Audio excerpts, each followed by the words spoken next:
Namoro ou união estável? O erro que pode custar metade dos seus bens. Fique comigo nesse vídeo que eu vou te explicar a diferença crucial para ou te tirar de uma enrascada ou te colocar numa enrascada se você estiver fazendo coisa errada. Meu nome é Michele Albertini, sou advogada com atuação especializada há mais de 20 anos no direito de família.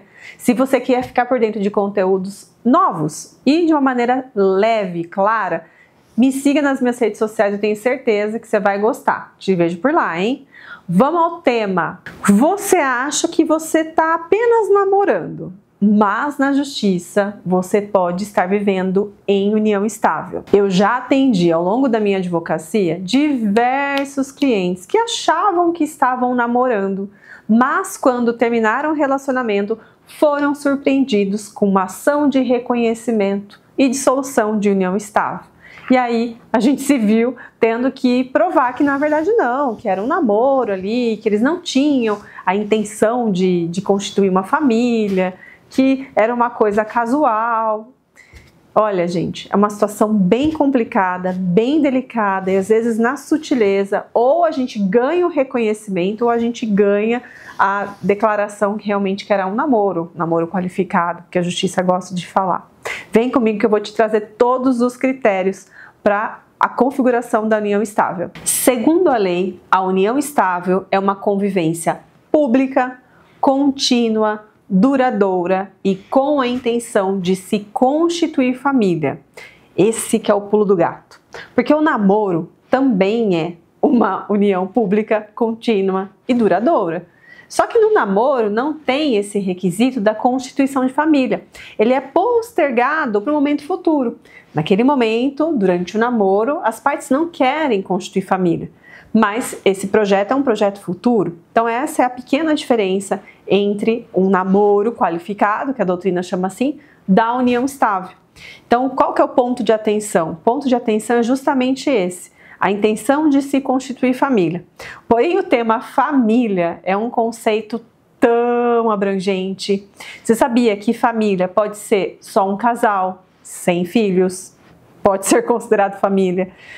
Família pode ser só um pai com uma criança, um pai com duas crianças, uma mãe com uma criança, uma pessoa que mora sozinha, que é solteira, nunca casou, mora sozinha numa casa. É família também. Então o conceito de família é muito amplo, gente. Hoje no direito de família a gente tem assim uma gama gigante. Inclusive, né, possibilidade de você ter duas mães e um pai no registro, ou o contrário, dois pais e uma mãe, tudo isso é família, né? Então o núcleo familiar é quem mora naquela casa, e não necessariamente quem mora na casa, às vezes moram em casas separadas, mas mesmo assim tem o condão, né, de ajuda mútua, e pode ser considerado família. Então assim, a palavra família é um conceito muito difícil no direito de família. Por isso que esse requisito, né, que é a intenção de constituir família, é o ponto-chave e é o ponto que dá muito pega no Poder Judiciário, tanto para conseguir uma comprovação, quanto para não conseguir a comprovação da união estável. Então, não basta estar junto, é preciso existir a intenção de constituir família. Mas o que é família, né? Como eu já trouxe, é um conceito muito amplo. Família, perante a lei, a justiça, os entendimentos dos nossos tribunais, pode ser considerado, por exemplo, essa ajuda mútua, pode ser considerado como família. Apresentar um ao outro, né, referindo, esse é meu marido, essa é minha mulher, isso pode ser considerado como um conceito ali de constituição de família. Morar junto sobre o mesmo teto, como um casal, pode ser sim configurado como a intenção de se constituir família. E a existência de filhos, né, pode sim ser configurada como família. Então é muito tênue a linha entre um namoro qualificado e uma união estável. E importante trazer aqui, não precisa ter escritura pública de união estável lá no cartório para ser união estável. O simples fato de você morar no mesmo teto com uma pessoa pode ser configurado como união estável. Então esses namoros, né, de hoje em dia, que é muito comum que as pessoas já moram juntas, pode ser sim constituído como união estável. Existe ali uma linha tênue entre quem consegue provar mais ou não provar para ser ou não união estável. E a decorrência de ser provada a união estável é lá na questão patrimonial. Pensa numa situação, você está namorando, só que mora junto ali, aquele namoro qualificado. E aí você compra um carro só no seu nome, com seu esforço, você até tinha um outro carro anterior, troca, compra um carro novo no seu nome. E aí, se você se separa, se você termina esse namoro, você tem que dividir esse carro com a sua ex-namorada? Se ela entrar com uma ação para tentar comprovar que existe uma união estável, sim, você tem que dividir. E se ela conseguir provar, lógico, né? Então tem alguns detalhes aí que a gente precisa deixar muito claro. Numa comparação dessa questão do carro, se vocês vivem em união estável, fazendo o termo lá no cartório, tudo muito bem no papel, preto no branco, e você troca de carro, esse carro necessariamente vai ser 50% dela. Porque se tem uma união estável, o regime legal, o regime se vocês não fizeram um pacto, regime que vai ser o da comunhão parcial de bens. O que significa? Que 50% do que vocês conquistaram ao longo da constância da união tem que ser partilhado e dividido por 2. Então, sim, veja essa história, né? O simples fato de você ter constituído uma união estável em cartório já gera, né, os impactos aí do regime de bens. Só que o regime de bens você pode escolher. E eu gravei vídeo aqui no canal sobre regime de bens. Vai lá e dá uma olhadinha. Então, como que a gente faz para se blindar? Vamos falar assim. Como que a gente faz para a gente se proteger de uma possível configuração de união estável numa relação que era só namoro? Fica comigo que eu vou te explicar. O grande ponto da união estável que acaba dando essa diferença se é namoro qualificado ou união estável, é a questão da família. Então a gente tem algumas situações que a gente consegue dar uma evitada nessa configuração da união estável.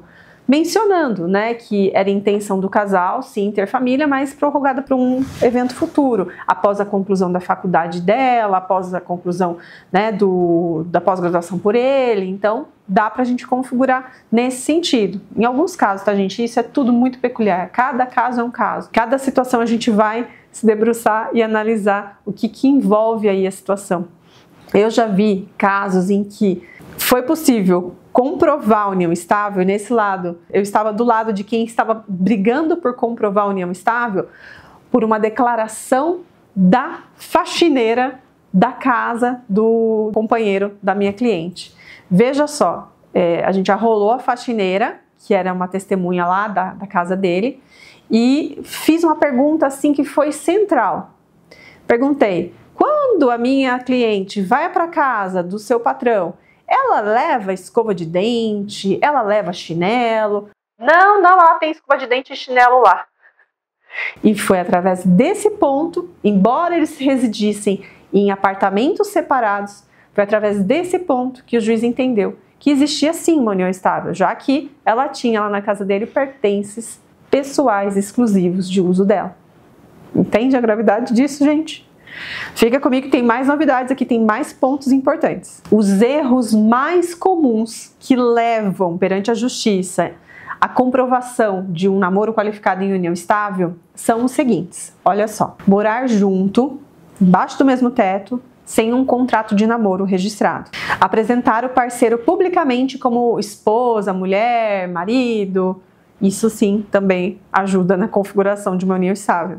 Colocar o nome do outro em planos de saúde, clubes e etc. Isso como beneficiário de seguro, né, de vida, pega a pólice lá, atualiza. Isso pode servir como comprovação de uma união estável ao invés de um namoro. Registrar imóveis ou bens em conjunto, ainda que seja ali de forma informal, né? Comprou junto, ali, vamos comprar junto, dinheiro meu, dinheiro seu. Registra ali, né, de forma como se fosse uma sociedade ali, né, 50% para um, 50% para outro. Isso pode também ser configurado como uma união estável. Ter filhos sem estabelecer juridicamente que era uma relação de namoro, muito provavelmente vai ser configurado como união estável.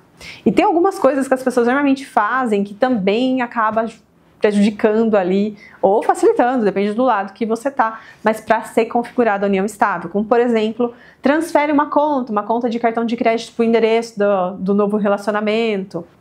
Então são situações aí que se está acontecendo com você e você for homem, né, fica esperto que pode ser que venha aí mais para frente uma configuração, uma tentativa de configuração de união estável. O que fazer nessa situação, né? O que te dá segurança jurídica? Tem a possibilidade de fazer um contrato de namoro, né? Vai no cartório, vocês dois, ó, vim aqui para declarar que nós somos namorados. Porém, vou ser muito sincera com vocês. Mesmo fazendo o contrato de namoro lá, se ficarem comprovados na justiça que existem elementos que realmente é uma união pública, contínua, duradoura e com a intenção de constituir família, pode ser revertido o mesmo contrato de namoro para uma união estável.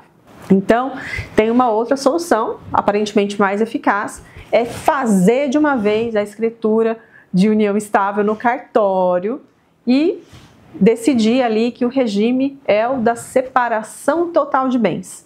Dessa forma, fica configurada a união estável, porém, a questão patrimonial fica cada um com os seus patrimônios, com os seus bens. Então, não tem uma influência direta no patrimônio. Se esse for o seu problema, pode ser uma boa saída. É sempre muito importante buscar uma orientação jurídica precisa, especializada, para conseguir ver o que vai ser mais adequado no seu caso. Se você já está vivendo essa situação, demorou. Você tem que buscar ajuda jurídica a maior agilidade possível para tentar prever aí futuros problemas. Já vi situações aqui em que as pessoas ficaram juntas por alguns meses, porque a lei não fala mais em tempo, gente. Antigamente, tem até um cacuete aí que as pessoas acham que é 2 anos. Não é 2 anos, porque a lei uma vez falou que era 2 anos, mas agora, o atual é sem tempo. Se for uma relação que existe esse punch de ser configurado como união estável, não importa, pode ser 1 mês, 2 meses. Se configurado união estável, partilhe os bens que foram adquiridos na constância. Então, essa é uma situação que realmente merece atenção e cuidado de quem está passando por isso, de quem está vivendo aí no namoro qualificado. O que eu quero que você entenda de uma vez por todas é que a união estável, ela é igual ao casamento. Então, se você faz um termo no cartório ou não faz, se configurada e confirmada a união estável judicialmente, ela é idêntica, equiparada ao casamento. Então, a gente tem consequências aqui quando se dissolve, né, que é a divisão patrimonial, 50% para cada um, se você não fez um pacto, se você não escolheu o seu regime de bens, ou quando há um falecimento, questão sucessória também. E os nossos tribunais já decidiram que a união estável é equiparada ao casamento para fins sucessórios também, tá? Então, fique atento a essa questão, porque existe uma possibilidade de tentar mudar isso no novo código, mas se tiver, você pode ter certeza que eu vou ser a primeira a vir aqui e contar essa novidade para vocês. Inclusive, se você quer ficar por dentro de toda a atualização no direito de família, falada de uma maneira clara, sem juridiquês, minhas redes sociais estão aqui embaixo, já me siga, que diariamente eu trago conteúdos atualizadíssimos no direito de família. Eu tenho certeza que você vai gostar. Nos vemos lá nas minhas redes sociais. A grande lição que ficou até aqui é que namoro e união estável podem ser muito parecidos, porque tem uma linha muito tênue que divide um do outro. E união estável e casamento são tidos como mesmo nível para fins sucessórios, para fins de partilha de bens. Então, cuidado, porque você pode se surpreender naquele relacionamento que você acha que é só um namoro, ser convertido numa união estável e ter consequências na partilha de bens. E isso pode custar caro e tomar metade do seu patrimônio. Eu espero que você tenha gostado desse vídeo. Já se inscreva no meu canal. Toda semana eu trago vídeo novo aqui para você. Eu espero também te ver lá nas minhas redes sociais. Meu nome é Michele Albertini, tenho mais de 20 anos no exercício diário da advocacia. Os nossos contatos estão aqui embaixo, caso você queira um atendimento mais especializado e personalizado para você. Um beijo e até mais.